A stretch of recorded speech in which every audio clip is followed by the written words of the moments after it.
রাজনীতিতে কালো টাকা রমরমা রুখতে ফের সক্রিয় নির্বাচন কমিশন। 200টি রাজনৈতিক দলের হিসেবপত্র খতিয়ে দেখার জন্য আয়কর বিভাগকে চিঠি দিতে চলেছে কমিশন। আশঙ্কা শুধুমাত্র টাকার রং বদলের উদ্দেশ্যে ভুয়ো দলগুলি তৈরি করা হয়েছে।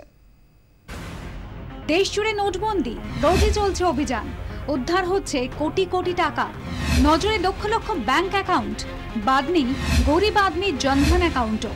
তবে নিয়মের ভাগ গড়ে নজরদারি থেকে অনেকটাই মুক্ত রাজনৈতিক দলের তহবিল। রাজনীতিতে কালো টাকা রমরমা রুখতে সক্রিয় নির্বাচন কমিশন।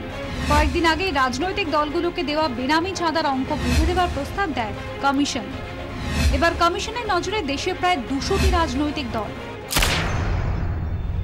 আয়কর আইনে রাজনৈতিক দলগুলোকে কর দিতে হয় না। অভিযোগ, এই সুযোগে কালো টাকা সাদা করার জন্যই দেশ জুড়ে গজে উঠেছে বহু ভুয়ো রাজনৈতিক দল।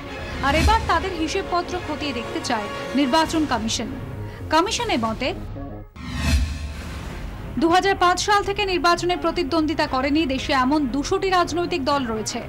এই 200টি দলের নাম গত কয়েক বছরে কমিশনের তালিকা থেকে বাদ দেওয়া হয়েছে।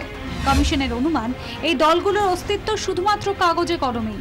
সন্দেহ, কালো টাকা সাদা করতে এই ভুয়ো দলগুলির তহবিল ব্যবহার করা হয়। এই 200টি দলের হিসেবপত্র খতিয়ে দেখার জন্য আয়কর দপ্তরকে চিঠি দিচ্ছে নির্বাচন কমিশন। কমিশন চায় হিসেবে গরমিল ধরা পড়লে এই দলগুলোর বিরুদ্ধে আইনানুগ ব্যবস্থা নেওয়া হোক। তালিকা থেকে নাম বাদ দিলেও আইন অনুযায়ী কোনো রাজনৈতিক দলের রেজিস্ট্রেশন খারিজ করার ক্ষমতা নেই নির্বাচন কমিশনের। তাই ভুয়ো দল তৈরি করে কালো টাকার রমরমা রুখতে আয়কর দপ্তরের দ্বারস্থ কমিশন। ব্যুরো রিপোর্ট, 24 ঘন্টা।